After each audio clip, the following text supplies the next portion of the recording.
Next thing I want to do as a big part of this video is I'm going to show you how I go through and work through making my own singular report code. This is the very Sagittarius moon thing that I was talking about. I mean, I keep saying that, but not that you need to be Sagittarian in order to dig this, but for me, half of this process is writing it out by hand and memorizing all of the important figures on the chart that we see here. And then number two, it's nice to have it all compiled in the front page of a report. And this is that front page is what I mainly use whenever I am going through a chart with a client. So let's take a look at how I would write out this report and this encoded front page. So here we are, folks. You could have figured that I would be really getting right into the nitty-gritty here and doing some actual physical writing of the chart. That is the plan that we've got going on here today. So today we are talking about Jeffrey Wolf Green's chart.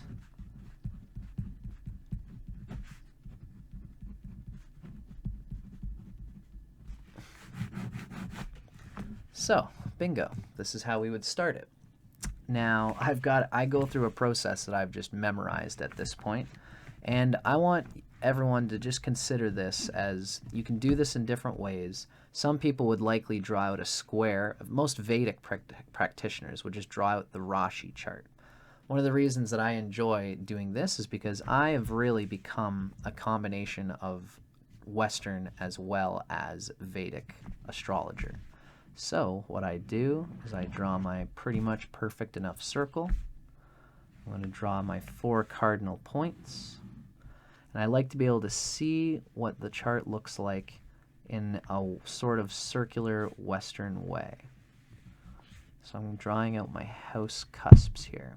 Of course, as a Vedic astrologer, the house cusps are important, but this is just me sort of more sketching out the whole signs of the astrology chart. Now, the first thing I'm going to do, when we look up Jeffrey Wolf's chart, we notice that he is a Scorpio rising. So let's put Scorpio on the front. And when I look, I see that his rising sign is at about what I can see here as 1540 degrees. So I'm going to write 1540. And this is encompassed in Scorpio. Now, this is going to be a squish, and you guys are going to learn how to kind of do this, right? But essentially, let's just start taking on, eventually this is going to look like this chart that I've already done. You can see that Jupiter, Venus, and Mercury are all kind of squished in there.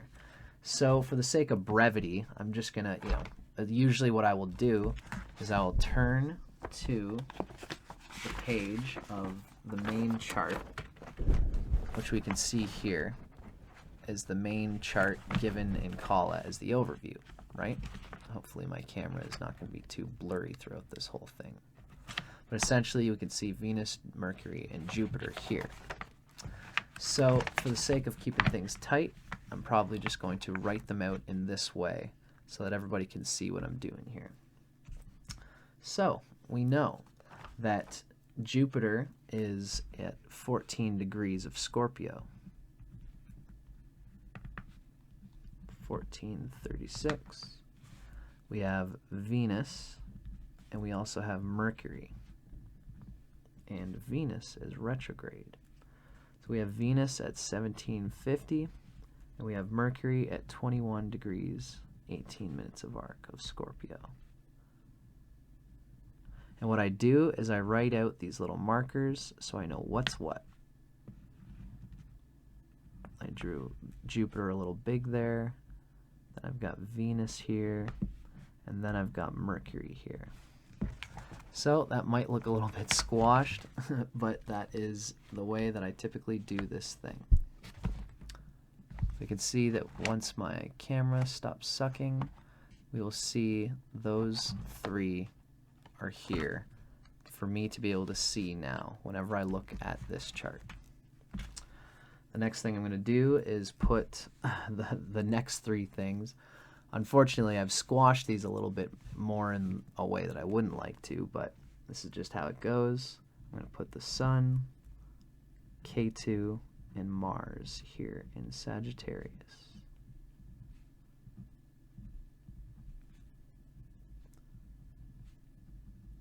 Writing the sign, the Rashi, on top of it lets me know that that's actually the sign that it's in. The Sun is at 9 degrees, K2 is at 11 degrees, and then Mars is here at 18 degrees. So we've got 0940, K2 is 1145, and then Mars is 1845. We're going to use the best that we can, the space that I have hardly given myself. So it is what it is. This is one particular chart where everything is really squashed right into the front there, right? So the next thing is going to be the Moon in Pisces at 1606. Right in the middle there, it's nice and Yuva. The next thing is going to be Rahu at 1145 with Uranus at the 20 mark. Uranus is retrograde in Gemini in the 8th house at 2011 degrees. And then Rahu is at 1145 of Gemini as well. So I'm probably making this in a little bit more of a sort of gross depiction of how this would typically look. I don't know if it's because I'm feeling like I'm Russian or what. Story of my life. Both Pluto and Saturn are retrograde. Of course, I'm not giving myself enough room. Pluto is at 1317, and then Saturn is at 845, as we can see there, right?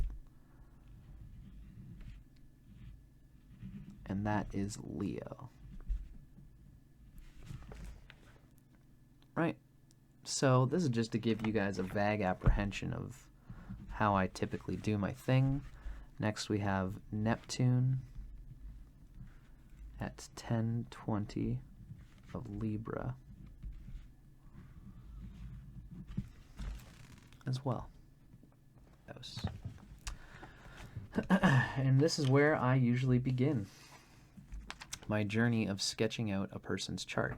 Now again, for those of you watching, I can read my own writing here. And part of what's happening here is that when I write these out, I'm already starting to memorize and ingrain the natal chart into my brain. I can see that Pluto and Saturn are on the top. This is really like a North Indian style of chart, right? For anybody who's, kind of piecing that together, I'm putting the Pluto and Saturn as the Western way house at the top of the chart. Then these two are in the 8th house, and I can visually see it, and I'm writing it and burning it in my brain. This is the Jaimini karakas. So I can see that Mercury is the Atma karaka, the Moon is the Matri karaka, Jupiter is Pitri karaka, Sun is Nati karaka, and then Saturn is Dara karaka. And this is how I kind of tend to do things here, folks, just so you guys can kind of know how I do it. I know that Mercury as the Atma karaka rules the 8th and 11th house. Mars as the and that's the Atma karaka. Mars as the Atmaya karaka rules the 1st and 6th house. Already I'm just thinking about the fact that the 1st and 6th lord is how Jeffrey Wolf Green kind of goes about his career and resource building in a certain way, at least according to Jaimini. We can see Venus as the 12th and 7th lord is going to represent siblings in a certain way for Jeffrey Wolf Green. The Moon as the 9th lord is going to represent the mother karaka in a certain way. Jupiter as the 2nd and 5th is a very powerful Pitri karaka, especially because it's well placed in his chart. The 5th lord resonates with the creative nature of the Pitri karaka, and there's a double resonance there. This sort of rather painful sun is the 10th lord as the nati karaka. Means that the sun is going to bring enemies, and all things represented by the sun in the 10th house are going to bring in some ways enemies and adversaries as the nati karaka. Then Saturn, ruling the 3rd and 4th house, is the dark, going to bring and some kind of dissatisfaction with relationships, although that dissatisfaction can turn into satisfaction if Saturn is well placed. As we can see here, Saturn is already looking a little bit precarious, although it's in the 10th house, and it is Yuva Avashta. So there's some things we can kind of talk about there. But as you can see, I'm already starting to pull things together with each thing that I write out here, right? So this is our Jaimini karakas, the chara karakas.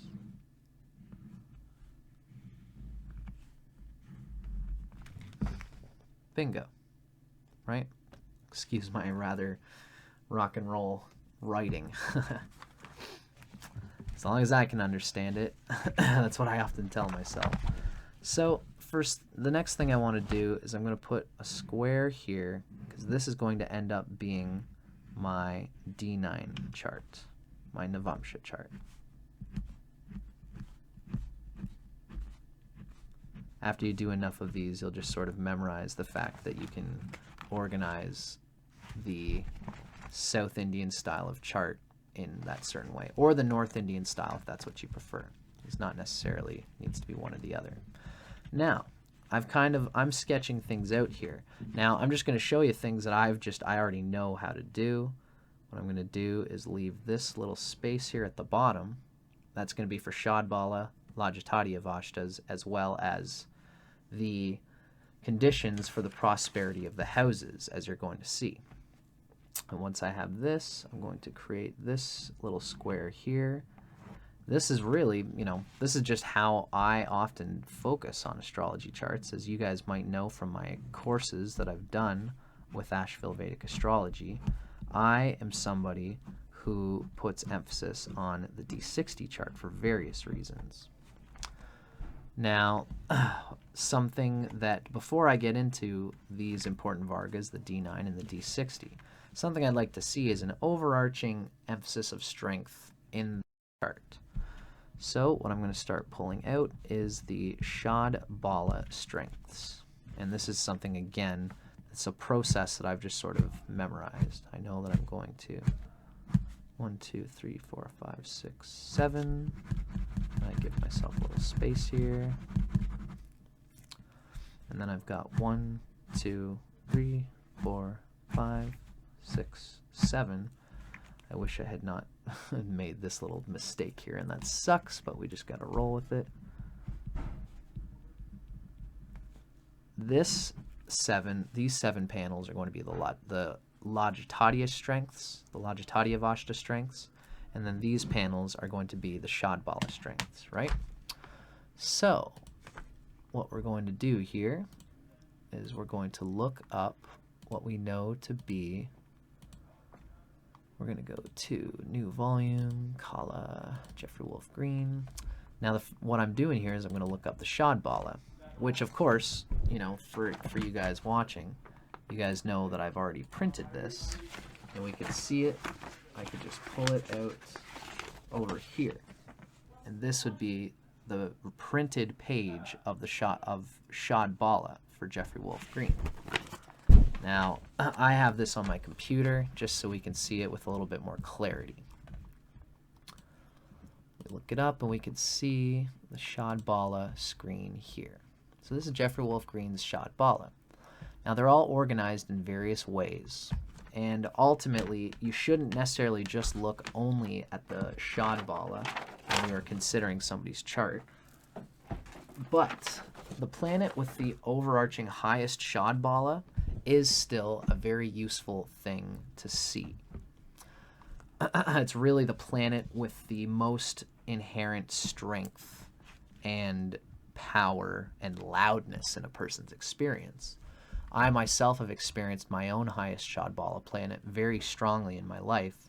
It's partly because my highest planet is Saturn in terms of full Shad bala, but it's also my highest sthana bala. And this is something I'm going to talk about when I do my own Shad bala course through Asheville Vedic Astrology. Sthana bala is a very loud planet. And I'm going to show you guys just how I kind of, using this writing, you can make your own report anything, any way you want. But for now, let's get this figured out. So we're going to look it up.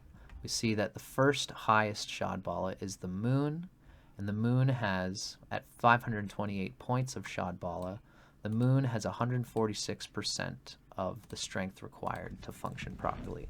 So what I'm going to do is I'm going to write my little moon symbol. I'm going to say 146%. The moon is the highest Shad bala that we have seen so far in this chart. Let's see if I can back this up a bit, right?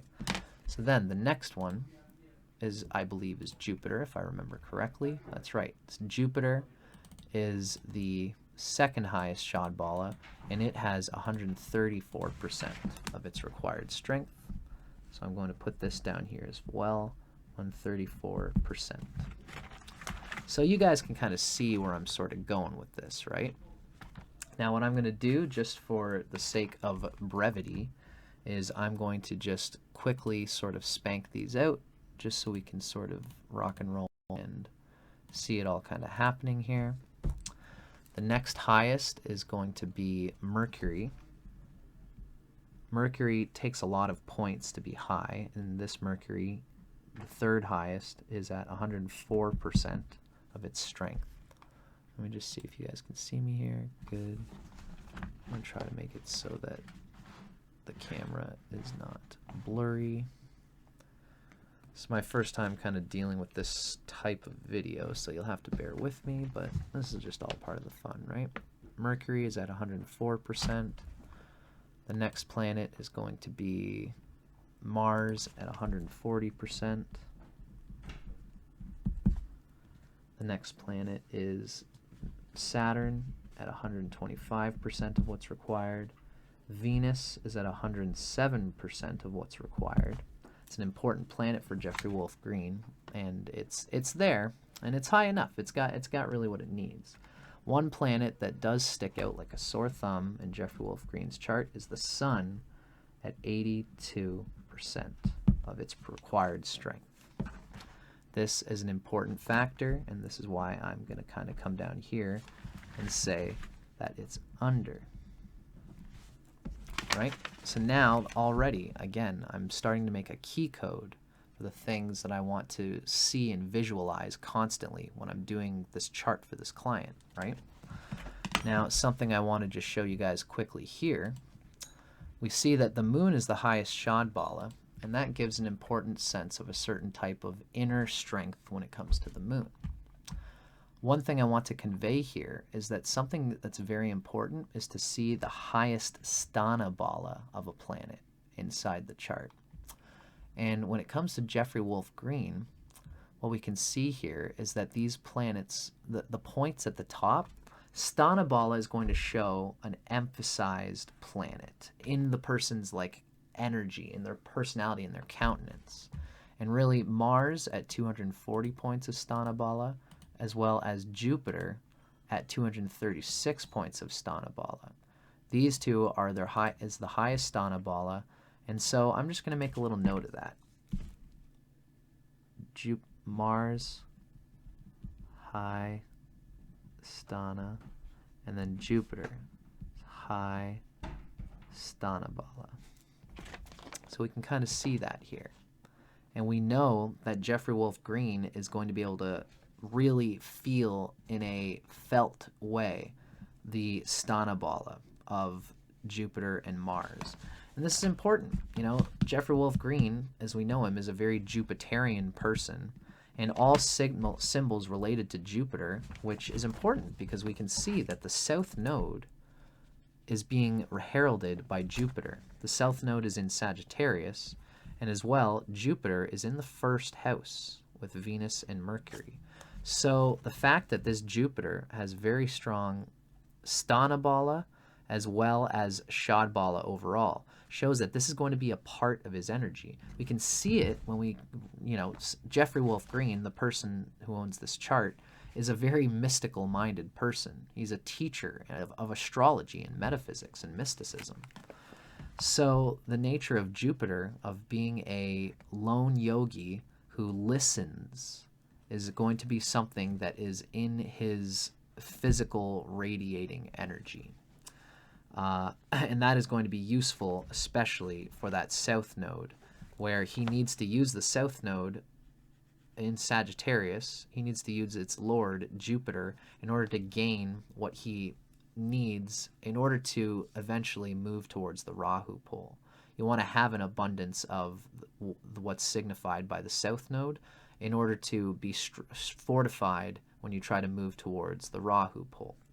So already these are things that I'm kind of thinking about, right? And we can see them conveyed here in the chart. The moon is a very high, the highest Shad bala planet. And for me, if I was reading this person's chart in general, I would consider all things signified by the moon to be of high energetic resonance in this person's chart. And this is typically an emotional person. This is somebody for whom emotions are probably one of the loudest things in their chart. If you know Jeffrey Wolf Green, you know that he has a huge emphasis of, in evolutionary astrology, he has a huge emphasis of the lunar nodes as well as Pluto and the water triangle of the chart, the 4th house, the 8th house, and the 12th house. So it's interesting to me that he has the moon for his highest Shad bala, but I digress. The next thing we want to look up is the Lagitadi avasthas. And so again, I could really, we'd be doing the same kind of thing here. What we look up is this little picture I've made of this screenshot.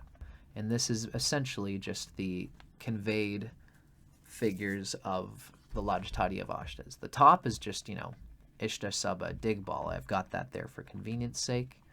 And then here at the bottom, I have the Shad bala scores of the Lagitadi avasthas. Now, you'll notice when you look at the Lagitadi avasthas scores, sometimes certain things will be weird, especially when there is conjunctions of what could be enemy planets. In the case of Jeffrey Wolf Green, for example, we have the Sun, we have Mars is interacting with the Sun here, and also the Sun is interacting with Mars.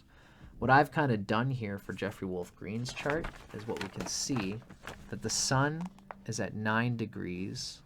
I'm going to try to make it so you can see. The Sun is at 9 degrees of Sagittarius, and Mars is at 18 degrees of Sagittarius. It's within the combustion, but it's a very, very wide orb. So what I tend to do, it's still considered combustion. But what I've decided to do when we look at the Lagitadi avasthas scores, we can see that the Sun would typically be taking off the full 320 Shad bala points to Mars.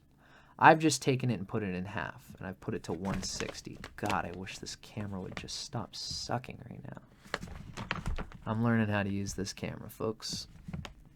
But essentially what's being conveyed here is that I've scratched it out and put 160 points of combustion from the Sun onto Mars.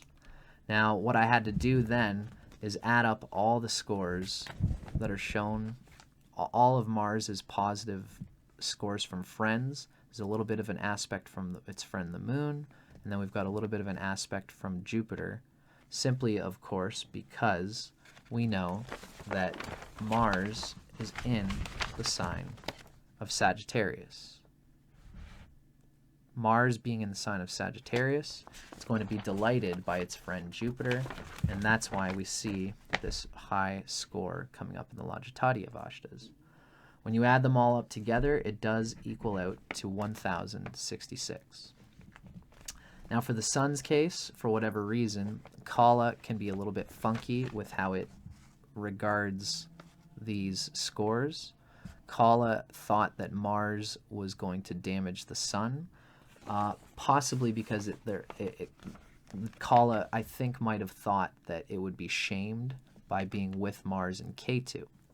But this is not, as we can see, in the 5th house. It's in the 2nd house. Sometimes Kala, at its present state of development, will think that when a planet like the sun is with a malefic and one of the nodes, in any house, it'll think it's shamed. But shame only happens in the 5th house. Really, this Mars is actually delighting the sun. So what I've done is I've recalibrated the sun scores over here by adding Mars. Adding Mars's score. Mars is adding 423 points to the sun's delight. When you add up all the sun scores, it adds up to 1243. So that's a big score for the sun. And this is very good for Jeffrey Wolf Green as a spiritual person, because the sun is a huge player in a Scorpio rising chart in general. The sun has delight from its friends at 1243 points.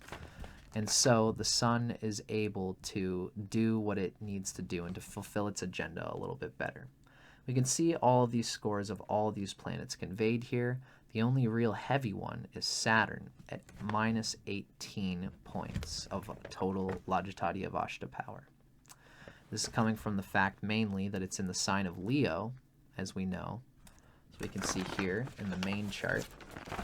I mean, this is what I do, folks. You know, I just go back and forth between the birth chart. I see that Saturn is at the top of the chart in Leo at 1845 degrees. And that's why when I look back in my Lagitadi avasthas page, we can see that the sun is adding it's subtracting its full 320 Shad bala points from Saturn's strength. It's minus 320. It also loses a bit from the moon by being in an angle to the moon. And as well, Mars is also giving this Saturn an aspect, its 8th house aspect, essentially. When we look, we can see that Mars is late in Sagittarius, and it is affecting that Saturn by its 8th house aspect. It's not 100% full, but it's still there, and we still calculate it in the Lagitadi avastha, right? And then all these planets have all got Lagitadi avastha scores. Essentially, this Saturn is helped by its friend Mercury a little bit. It's also helped by its friend Venus a little bit. But the help from these two is not enough to combat the heavy damage and starvation being done by the Sun and Mars. Really, it's actually an agitation. The Sun is really trine this Saturn as well. The Sun is in Sagittarius, and it's trine to this Saturn in Leo. So this is actually an agitation, Lagitadi avastha.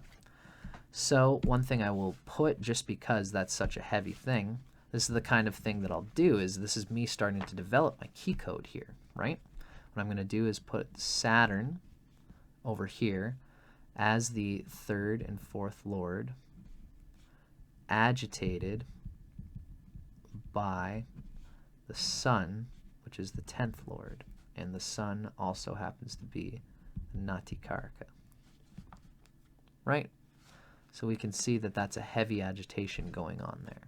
And this is just part of the key code that I developed for each of my things. Now, what I want to do is I want to convey all of the planets with their full Lagitadi avastha power in this little side panel here. For the sake of brevity, I'm just going to look at them as I've already written them out and sort of show you what I'm talking about. You see Venus is the highest at 1315 points. The Sun is actually the 2nd highest. It's got lots of delight, so it's at 1245 points after all Lagitadi avasthas are considered. Next we have Mercury, and Mercury is at 1076.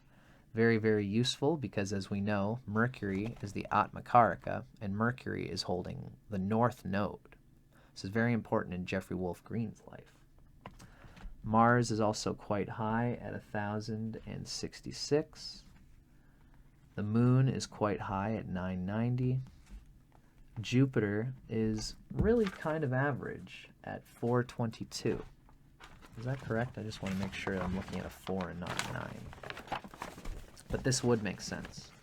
Yes, we see that Jupiter has 422 points of Lagitadi avastha power after all things considered.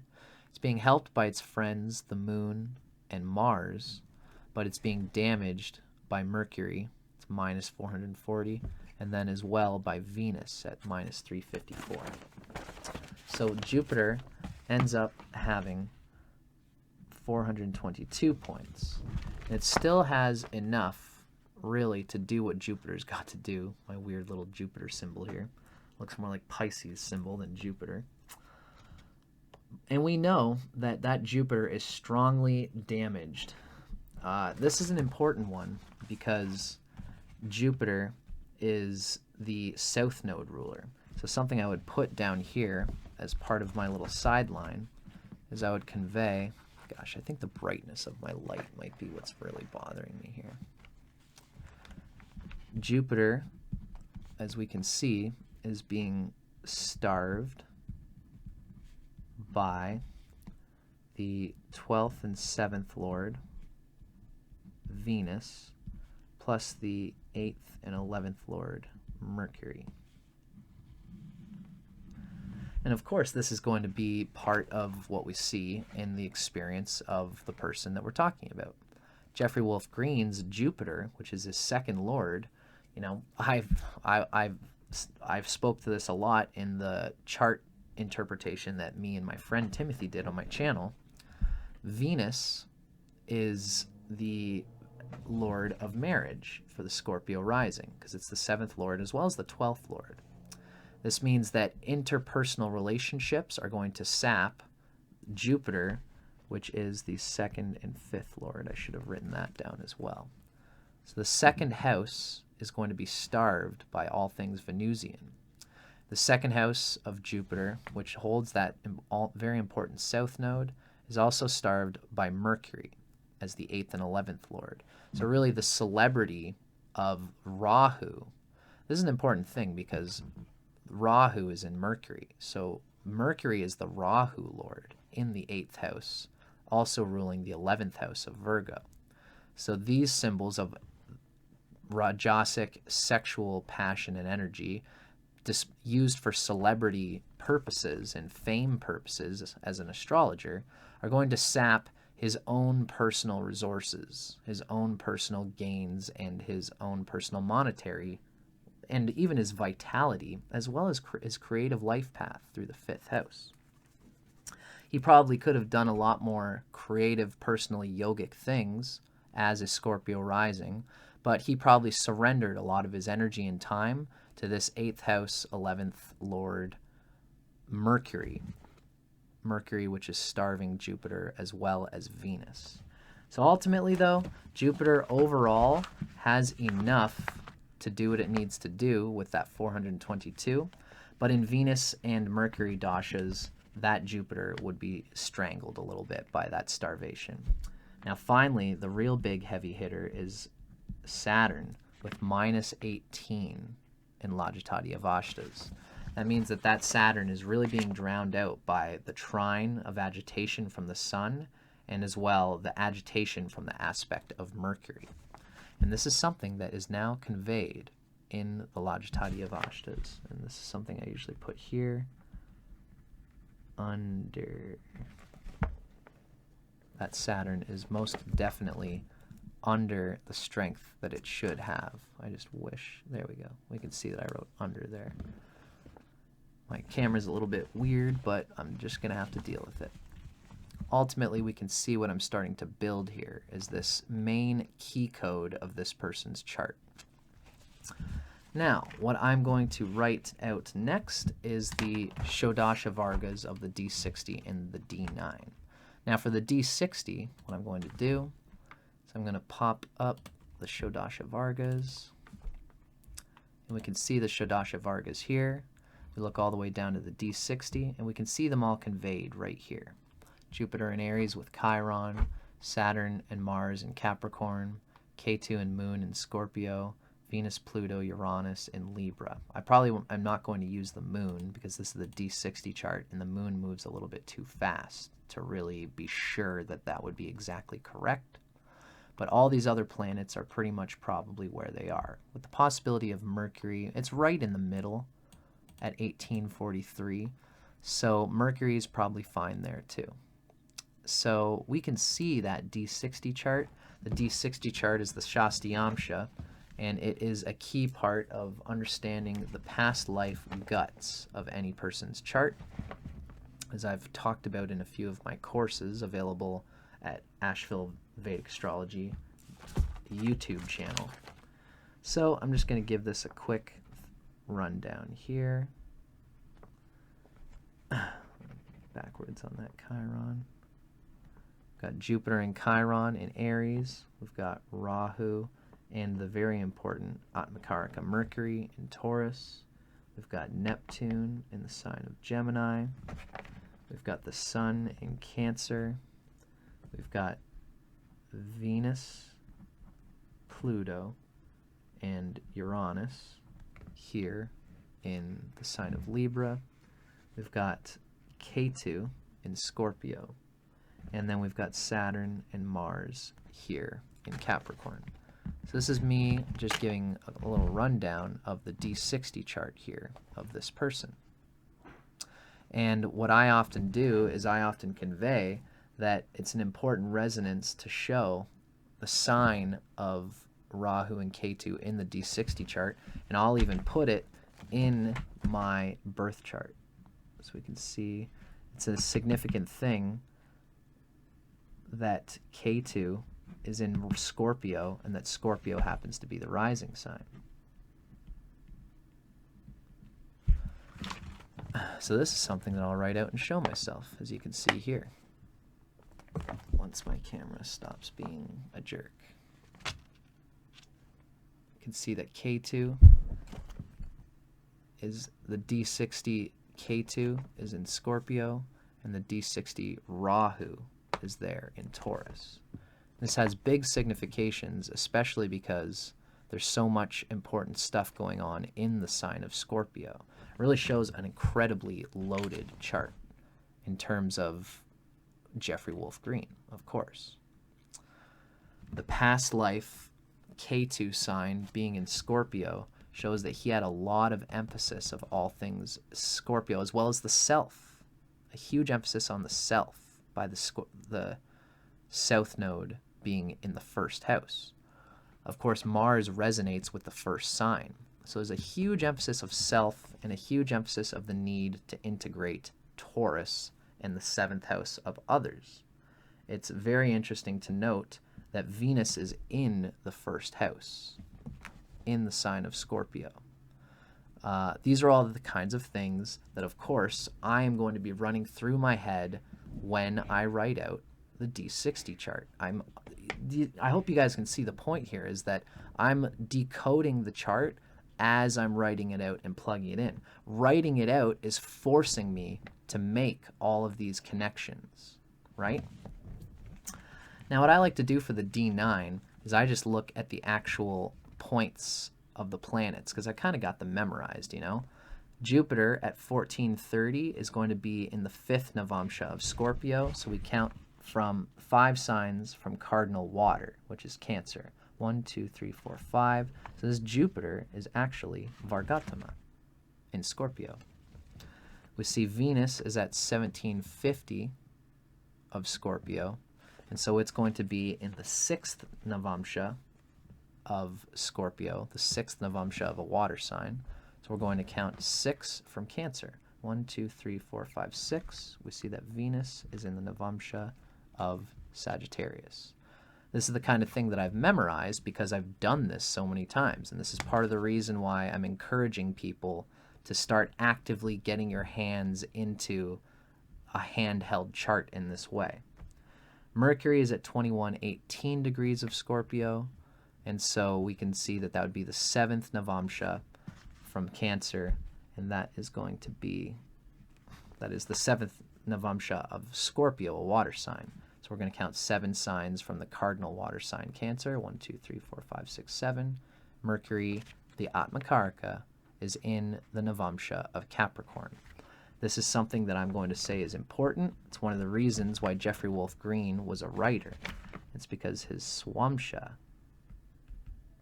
was in the 3rd house of the Rashi chart. Now that's just kind of me just sort of surmising things here. We have the Sun at 9 degrees 40 of Sagittarius, a fire sign. That is the 3rd Navamsha of a fire sign. That means the Sun is in the Navamsha of Gemini. We have K2 at 11:45 of Sagittarius. That's the 4th. That's going to be in Cancer, which means, of course, that Rahu is going to be in the Navamsha of Capricorn. Capricorn has become very important now because the Navamsha Rahu is with the Atmakaraka in Capricorn. We have Mars at 18:45 of Sagittarius. That's 320, 640, 0, 320. How am I trying to do this? So 0 to 320 is 1, 320 to 640 is 2, 640 to 10 is 3. So 1320 is 4, 1640 is 5, 20 is 6. So this Mars is in between 1640 and 20 degrees. That's the 6th Navamsha. So we're going to count 6 signs from the cardinal fire sign of Aries. 1, 2, 3, 4, 5, 6. So this Mars is kind of not at its happiest place in the Navamsha of Virgo. You can see the moon, this lovely Yuva moon, is at, sorry for my crappy writing, 1606 of a water sign Pisces. That's 1606. And that is going to be 1, 2, 3, 4, 5. It's the 5th Navamsha from a water sign Cancer. So we count 5 from Cancer. 1, 2, 3, 4, 5. So we can see that this moon is debilitated in the Navamsha. And that's something, of course, that I'm thinking about. You see that plotting it out yourself forces you to think about the fact that this moon is debilitated in the Navamsha, but it is very well placed in the 5th house in the birth chart, giving him the capacity to do lunar things at a family level on his manifested life. But there's an internal self-centeredness in a way, which resonates with the self-centeredness we described with the D60 K2 in Scorpio in the 1st house. For better or worse in Jeffrey Wolf's life. Now we already have Rahu in Gemini marked out as being in Capricorn. We have Uranus at 20 degrees 11 minutes of Gemini. That's going to be the 7th Navamsha rather. And it's the 7th Navamsha from Libra, being that cardinal air sign. 1, 2, 3, 4, 5, 6, 7. So we know Uranus is in the Navamsha of Aries. We have Saturn here at 845 degrees of Leo. We know that's the 3rd Navamsha from a fire sign, so we count 1, 2, 3. Saturn is with the Sun in Gemini in the Navamsha chart. That's very interesting and significant. We have Pluto here at 1315 degrees. That's going to be 1, 2, 3, 4, just under the 5th Navamsha. So Pluto being in the 4th Navamsha of a fire sign, this puts Pluto 1, 2, 3, 4. Pluto is in the Navamsha of Cancer with K2. Very interesting and significant. Finally, we'll do Libra here at 10 degrees 20 minutes of Libra. That's going to be the 4th Navamsha from an air sign. So we go to cardinal Libra and we count 1, 2, 3, 4. Very interesting that Atmakaraka Mercury is with Rahu in Capricorn with Neptune in the Navamsha chart. This is the kind of thing that I would be deeply thinking about when doing a chart for somebody like this. So this is really just, the bare bones beginning of what we could start to really look at with this chart. There's lots of things to convey here.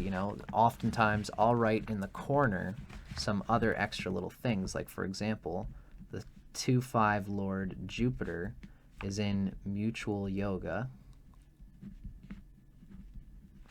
with the 1st and 6th Lord, Mars. If you guys can see what I'm getting at here.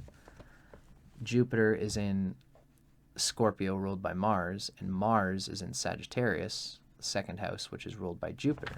There's a mutual yoga going on there. And what I would want to write when we look into our calculating the strengths of the yogas, we can see that Mars, sorry about the camera here, but this, we're just going to have to roll with this as best we can. Mars has it's rather weak. It's 2.4 Ishta and much higher Kashta negative score. But Jupiter is at 5.1 with no negative score. I'm just going to show the actual scores here, just so you can see what I'm talking about. We can see Mars overall has 2.4 Ishta Subha Dig and 16 Kashta Asubha Dig. So Mars is going to be sort of adding more damage in terms of what this yoga represents. And it doesn't really have the power to bring much to the Jupiter yoga of Mars. But Jupiter has yoga power. And so Jupiter, as the 2nd and 5th Lord, is going to be able to gain something from Mars in this situation. It really shows that Jupiter, as the 2nd and 5th Lord, has a little bit more vitality and creative strength because it is in yoga with Mars in this sort of mutual yoga exchange going on here. There's, plenty to speak to on that, but, I kind of digress, So these kinds of yogas are little keys that you can just kind of write in these little corners of the chart of however you really want to do it, right? Now, the final piece that I want to show you guys before we go forward is something that I consider a huge important part of what I do with my charts. We're going to go look in this bottom right corner. We're going to start to think about the yuva, basically the what do you call it? The avashtas as given in the chapter 11 of Brihat Parashara Hora Shastra that talks about the prosperity of the planets. It's not coming to my mind. Baladi avashtas, that's what I'm trying to think of. This is where we're going to put our Baladi avashtas. So we can see we've got Jagrat planets, we've got Svapna planets, and we've got Sushupti planets. Now, in Jeffrey Wolf Green's chart, he does not have any Jagrat planets when you look at it. Jagrat means a planet that is in its own sign or exaltation. See, none of these planets have that going on. So the next thing we want to look at is Svapna. Really, there's actually only one Sushupti planet, and that is Saturn. Saturn is Kumara, and this is something that I like to write down, because I know when I start to do my prosperity of the planets, I wish my camera would show it, but whatever. When we look at the prosperity of the planets, I'm going to know that Saturn is Sushupti, which is a minus point, but it is Kumara by being at 8 degrees of a fire sign. So we could just figure them all out and go through them, but essentially I'm just going to kind of write them down just because I kind of have them in front of me. We know that Mars is Svapna, but by being at 1845 degrees of a fire sign, it's considered Vriddha, and that is a negative point. And Svapna is neutral. Then we have the Sun, which is Kumara. Svapna is neutral, but Kumara is a positive score. Then we have Mercury, which is also Kumara. And Mercury is got a little bit of house strength from that. And we have Venus, Jupiter, and the Moon, incredibly, and this is just Jeffrey Wolf Green's chart. the Jupiter is Yuva, it's between 12 and 18 degrees, and Venus is Yuva in Scorpio, between 12 and 15 degrees. And of course, so is this moon at 1606 of Pisces. So we've got Venus, we've got Jupiter, and we've got the moon. We're all Yuva, Yuva, and Yuva. So it's all a bit squashed in there, but when you look at them, unfortunately, my camera is just not going to give me it, but I'm just giving you guys the sort of gist of what I would sort of do here. We can see that all of these planets are Svapna, but that the Sun, Mercury, Venus, Jupiter, and the Moon are Yuva. And that Yuva status is going to help them when we go to the prosperity of the houses. So what I will do is, just so you guys can see how I kind of roll with things here, I've already kind of sketched out a little bit of one of them. It's the Sun. What I'll do is I will read the Sun. This is me looking at the nature of the house lords. And what we can see here is that the Sun represents all these things. Ernst calls it the stone that the scorpion hides under and which affords protection. It represents the native's strong identification with the karmas they perform in this life, for they understand that it is that which will make them. This manifests as an important relationship to their career or employer and the status these bring. When I'm thinking of anybody's chart, I will look through this and I will digest the Sun based on that, based on what that means to the Sun.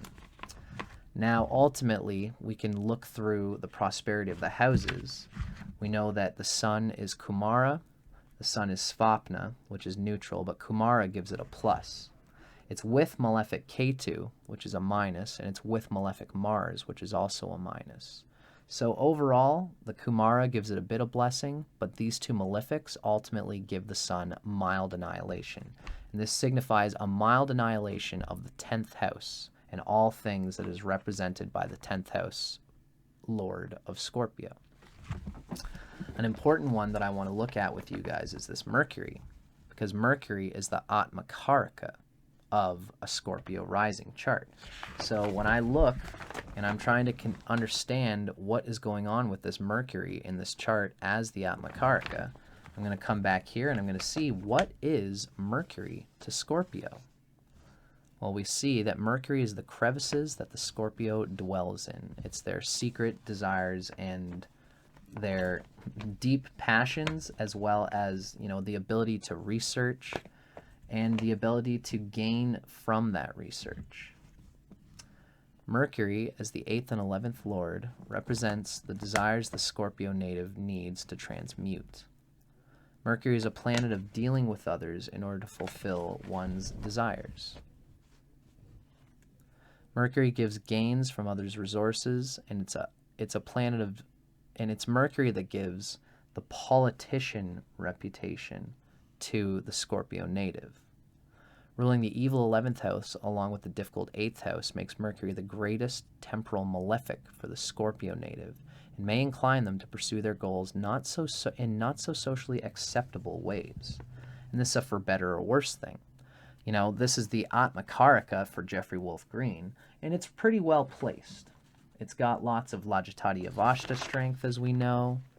It's got decent Shad bala, and it's in the first house where it is emphasized. It has high dig bala, and it's with its friend Venus, and it's delighted by Jupiter, and that's why it's got this high Lagitadi avastha score. So this Mercury ultimately has a lot of things going for it in a positive way. But what we would actually want to see is how is the 8th and 11th house situated. So what we would want to do here is we show Mercury, and then let's say we're starting off with Gemini, right? So how is this 8th house situated? We would look at what we know to be the Baladi avashtas given in the last thing we talked about. We know that it's Svapna, and we know that it's Yuva. It's within 12 and 18 degrees. So Svapna is pretty neutral. And Yuva is 100% strength, so I'm going to put 2 pluses there, right? Now, what else is going on with this Mercury? Well, we know that it's with the 2nd and 5th Lord, which doesn't really do anything to it. But this Venus is the 12th and 7th Lord. By being with the 12th Lord, there is some significations of loss. So we're going to say it's with the evil 12th Lord, and we're going to put a minus there, which adds a little bit of a loss factor for this Mercury. But ultimately, it's still going to be, you know, this being the only thing that's happening with this Mercury, it expresses some strength. Now, there's no Rashi aspects going towards the sign of the 8th house, the sign of Gemini. There's no positive benefic aspects going towards Gemini, so that means that there's no positive Rashi aspects. So ultimately, the Yuva here is going to overtake the evilness of the 12th Lord. We're going to say this has mild to moderate prosperity. This gives this Mercury a little bit of an advantage in that 8th house, where, you know, for example, where we heard that the Scorpio native, the politician nature, may incline them to pursue their goals in not so socially acceptable ways, or at worst involve them in underhanded activities. This could very well have been the case with Jeffrey Wolf Green, but ultimately these pursuits usually benefit those who are involved, as Mercury does indicate fairness in friends. Jeffrey Wolf Green is really somebody was socially regarded as being, you know, a controversial person. This is partly because Rahu as well as Uranus are in Gemini in that 8th house.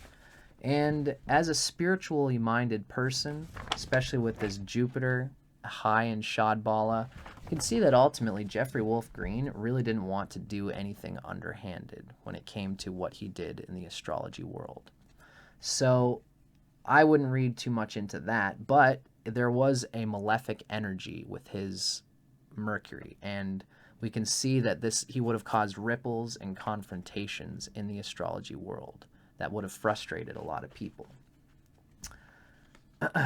As a natural benefic, Mercury gives ability for negotiation that can help them get what they want. And this helps this Mercury into doing what it needs to do for Jeffrey Wolf Green. So this is just a small example of, you know, this is very important for Jeffrey Wolf Green when we consider that this Mercury is really a researcher. And the researcher aspect of the 8th lordship is something we see as the Atma Karaka. This is something very important for Jeffrey Wolf Green. And this is the kind of connection that we want to make, again, when we're doing a chart for somebody. So everybody, this is me just showing you guys an example of the kind of things that I generally like to do when I am trying to convey, really when I'm just trying to make an astrology chart for somebody. I'm going to use all of these hand-drawn significations, and this is by writing them out, I burn them all in my brain, and I start to convey to myself what is being spoken of in this person's chart. What I'll eventually do, really as I'm going along, you know, for example, I would start to make these certain connections. You know, just the fact that this is a person with the South Node in Sagittarius, I would look, you know, because whenever I have these mapped out reports, I always give myself 2 or 3 extra pieces of paper.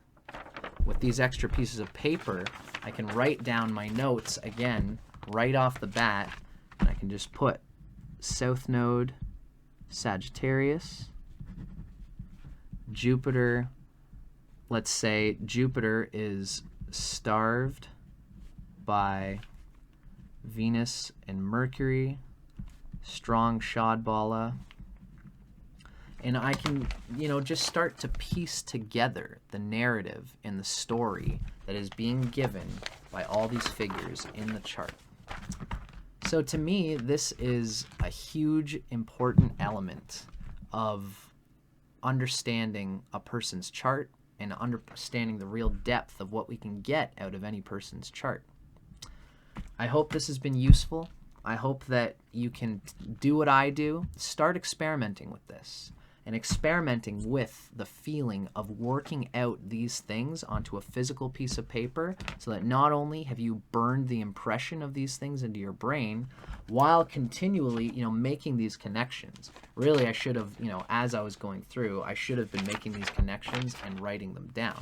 Because essentially, when I originally did Jeffrey Wolf's Green, was my notes page. This is my encoded code, like I said. And then, of course, you can see that I had started to write these things down. And sometimes I'll really write it down in a scattered way. You can see I've got A here, and then B, and then C, and D. And then I don't always write them in chronological order, but I guess this time I ended up doing so. E, F, G. Right? We can just see that, so many examples here. We can see that the Sun and Mars are conjunct the South Node, opposite Uranus and Rahu in Gemini. And so these sorts of things I would kind of convey and write down here. Eventually, inevitably, what I'd end up doing, once I get enough of these real key-coded things, I would go into my book, which I don't presently have with me. It's my Art and Science of Vedic Astrology, Volume 2. And I would start writing out the bhava yogas. For this, like, Jupiter, which we know has got so much going on, really we could even convey what I often look for is just what is the story that this person has come to me for in this reading. If I was reading this person's chart, one of the things I would be looking at right away is the Saturn that's having difficulty by being agitated in the Lagitadi avasthas, by being minus 18, as we discussed. And I would look and I would start writing these things down, and eventually I would want to look, what does it mean that the third lord in the 10th house is having difficulty? And that difficulty would be conveyed by the agitation of the Sun and the Mars. There's still a lot to round up when you do this kind of thing, but I highly recommend everybody to try this hack to include it as a part of your astrology writing and quantifying experience whenever you're doing a chart for somebody. This is how I do it, and it's been really good for me. So let me know in the comments what you guys think about how I've conveyed all of this. Let me know what you think about the secrets of the kala print function that I've talked about. Even if you don't print it out and make it into a physical chart, I'd love to see what you guys think of these kala secrets that I've described in this video today. I'm Dustin Cormier for How to Rock Astrology. Thanks so much for hanging out with me. Let me know what you think of it, and I'll see you guys on the next one.